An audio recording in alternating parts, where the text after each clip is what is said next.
When studying the ecology of wildlife, learning about a species' diet and the interactions it has with other species can give us valuable insights on the ecological role it plays within the ecosystem. In the case of sharks, two methods have traditionally been used to learn about the diet and feeding ecology of these animals. The first one is looking at the stomach contents. By looking at what is inside an animal's stomach, we can learn about what it ate in the recent past through what we see in terms of prey items that have been partially or not digested at all. The second common approach is to run bulk stable isotope analysis on tissue samples collected. This uses the heavy to light isotopic ratios of elements in a proxy for an animal's trophic behavior. While both these methods can provide us data to build a better picture of the feeding ecology of a species, they do have noticeable limitations that need to be taken into consideration. Let's start with stomach contents. When looking inside an animal's stomach, we only get a snapshot of the food items it may be targeting. Stomach contents only provide information about recent and successful predation events, but they do not tell us anything about failed predation attempts. For example, if a shark has launched an attack on a prey, but ultimately failed to capture it, the stomach contents will not allow us to find out about that interaction.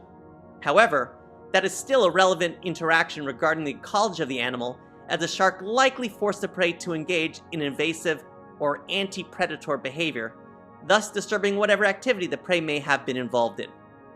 Additionally, sharks often evert or expel their stomach contents when they're captured, and although this behavior might allow some scientists to learn about the stomach contents without having to kill the shark, it also leads to many sharks having empty stomachs when captured, making this method often unreliable.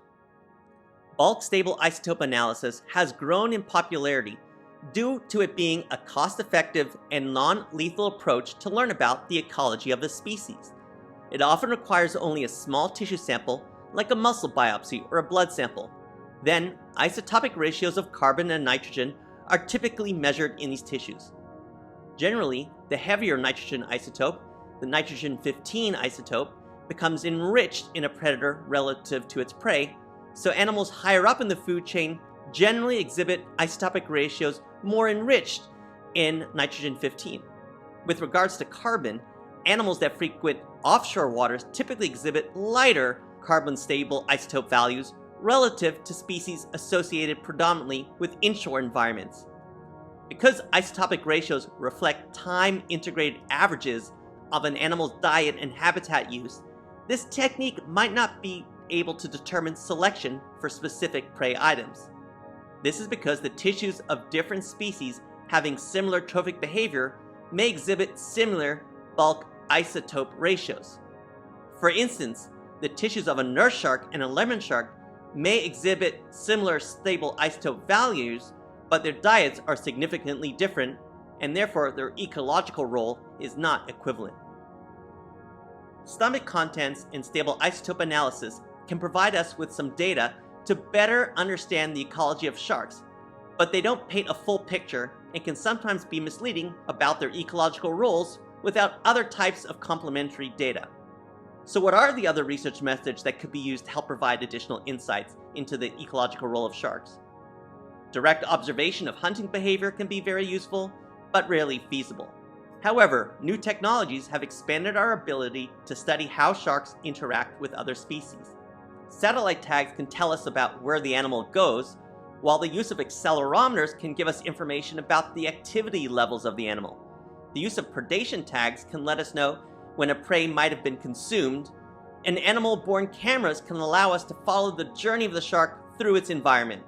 These are just a few of the methods now available that can provide additional insights which could allow us to better evaluate the ecological role of sharks. To learn more about this topic, check out the publication titled Quantifying Shark Predation Effects on Prey, Dietary Data Limitations and Study Approaches. A link to download this paper is in the video caption.